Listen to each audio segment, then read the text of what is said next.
33 ठिकाणी आम्ही अजितदादा गटांच्या उमेदवारांना या ठिकाणी उभा केले.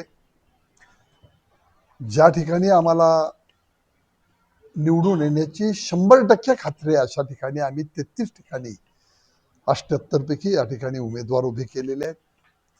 आमचा दावा आहे, आम्हाला विश्वास आहे की ही जनता, या महापालिकेतले मतदार हे निश्चितपणानं सगळ्यात मोठा पक्ष म्हणून अजितदादा राष्ट्रवादी या पक्षाच्या उमेदवारांची संख्या मोठी असेल. इतर पक्षांच्या बरोबर आघाडीबाबत काय चर्चा झाल्या होत्या का? का उशीर? नाही, चर्चा तशा झालेल्या नाहीत. घडलेलं तसं जिथं जिथं आम्हाला शक्य आहे त्या ठिकाणी आम्ही चांगल्या पद्धतीने उमेदवार उभे केलेले आहेत. समविचारी पक्षाच्या माध्यमातून काही ठिकाणी एकमेकाला सहकार्य करण्याची भूमिका होऊ शकेल. समविचारी शाहू फुले आंबेडकर विचाराच्या.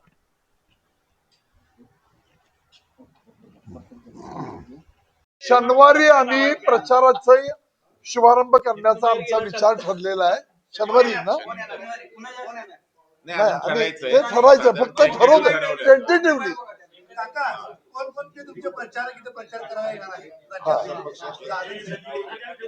आमचे अजितदादा येतील, अध्यक्ष येतील, सगळे प्रमुख चांगले वक्ते असतात किंवा चांगले हे ते सगळे बोललो.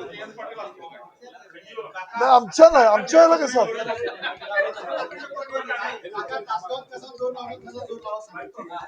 हे बापू इकडे बापू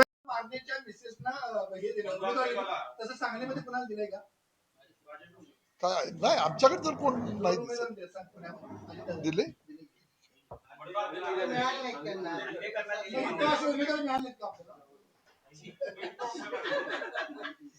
अरे पत्रकार मित्रांनो, आम्ही स्वागत करून मित्र म्हणतोय. हा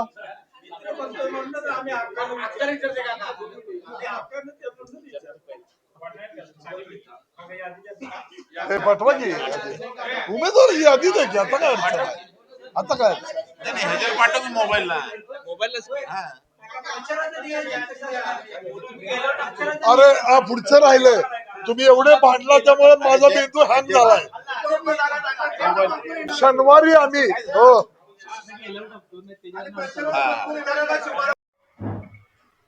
सांगली मिरज कुपवाड महापालिकेच्या आज अर्ज भरण्याचा शेवटचा दिवस होता आणि आज आम्ही राष्ट्रवादी काँग्रेस पार्टीकडून 33 उमेदवार तिन्ही शहरात म्हणून उभे केलेले आहेत. 2 दिवसामध्ये एकदा माघारीची मुदत संपली की त्यानंतर या 33च्या 33 जागा निवडून आणण्यासाठी काँग्रेस पार्टीचे सगळे, राष्ट्रवादी काँग्रेस पार्टीचे सगळे नेते, कार्यकर्ते, पदाधिकारी हे सगळेच झपाटून काम करतील. आणि त्याचबरोबर राज्यातले नेते आदरणीय अजितदादा, तटकरे साहेब, भुजबळ साहेब असे अनेक नेते या शहरामध्ये येतील आणि लोकांना आवाहन करतील. खरं म्हणजे या निवडणुकीमध्ये राष्ट्रवादी काँग्रेस पार्टी स्वतंत्र लढत आहे. त्याचं कारण असं आहे की कुणाच्याही बरोबर जाण्यापेक्षा स्वतंत्र लढत असताना आमचा विचार आहे की या शहराचा जरा चेहरामोहरा बदलायचा आहे, आम्हाला जरा चांगलं काम करायचं आहे. आणि त्यामुळं आपण आपल्या पायावरती इथं उभा राहिलं पाहिजे आणि या शहराच्या विकासाच्या दृष्टिकोनातून एक अजेंडा आम्ही तयार करतोय. त्याचं कारण आहे, ज्या ज्यावेळेला अजितदादा या शहरामध्ये येतात त्यावेळेला ते अनेक सूचना करतात की तुम्ही हे करा, हे करा, शहर कसं पाहिजे, रस्ते कसे पाहिजेत, गटारी कशा पाहिजेत, बगीचा कशा पाहिजे, पुतळे कसे पाहिजेत. प्रत्येक वेळेला त्यांची नजर फिरत असल्याने ते म्हणत असतात की अरे या जरा बारामतीला बघा. तर तो दृष्टिकोन घेऊन आमची पार्टी खरं म्हणजे या निवडणुकीमध्ये उतरलेली आहे. दुसरा कुठलाही उद्देश नाही याच्यामध्ये. पक्षांची सत्ता येते जाते, शहर आहे तसं आहे तिथं राहतं, हे चित्र बदलायचं आहे आम्हाला. सगळ्यांनाच असं वाटावं की बाबा या पार्टीनं या शहरामध्ये काहीतरी चांगलं काम करून दाखवलंय आणि त्या दृष्टिकोनातून आमचा प्रयत्न असेल. 33च का असं काय आकडा 33 बेरीज 33 झालेली आहे. 33 असं काय हे नाही आहे, पण आम्ही ज्या वेळेला सक्षम उमेदवार निवडले त्यावेळेला त्याची बेरीज 33 झाली. एवढाच त्याचा हे आहे. असं काय जादुई आकडा असं काही नाही आहे त्याच्यामध्ये. येणार आहे त्या ठिकाणीच निवडणूक लढवली. तिथंच फक्त केलेलं आहे. यातून भारतीय जनता पार्टीतून काही उमेदवार आलेत का आपल्याकडे नाराज वगैरे असे? नाही आलेले तर काय आम्ही आता बघतोय जरा कोण कोण एखाद दुसरा इकडे तिकडे झाला असेल, पण फारसं काही नाही आहे.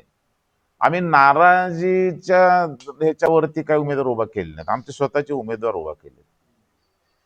शिवसेनेने नाराजांवर मदार ठेवली आणि सगळे पतापत उमेदवारी दिल्या. हा ठीक आहे, त्यांना पहिल्यांदा पाऊल ठेवलंय त्यांना ती गरज होती, आम्हाला काही गरज नव्हती. त्यामुळे आम्ही कुणाच्या मागं लागलो नाही. आम्हाला एवढ्या जागा द्या तेवढ्या द्या, कुणाच्याच मागं लागलो नाही. ठामपणे उभा राहिलो आम्ही की आम्ही एवढे उभा करतो, लोकांना आवाहन करू, एवढे निवडून द्या आणि या शहरामध्ये चांगल्या पद्धतीनं काम करू, एवढं आश्वासन आम्ही देतो. मिरजेत मोठे पक्षप्रवेश झाले किती आहे? सांगली मिरज कुपवाड साधारणपणे आपण मिरजमध्ये 16 उमेदवार आपण उभा केलेले आहेत. सांगली किती, कुपवाडला किती? कुपवाडला आपण नाही 8 नाही ना 4 उमेदवार उभे केलेत आम्ही 8 नंबर वार्ड मध्ये. नाही तिकडच आहे. तिथं 8 केलेले आहेत आणि 2 नंबर मध्ये 1 आहे. असे 9 उमेदवार आहेत. आपलं 5 सॉरी 5. सांगली सांगली 17 सांगली 15 नंबर सांगली 9 12 सांगली 9 15 सांगलीमध्ये तुम्हाला सांगतो मी 15 की एकच मिनिट. सांगलीमध्ये आम्ही सांगतो तुम्हाला 17 नंबर वार्ड पूर्ण 4च्या 4 निवड लढवतोय. 18 मध्ये 4च्या 4 लढवतोय. त्याच्यानंतर 15 मध्ये 4च्या 4 आम्ही लढवतोय. किती झाले? 4 त्रिक 12 इथंच झाले. हे 12 उमेदवार आम्ही लढवतोय. ओके.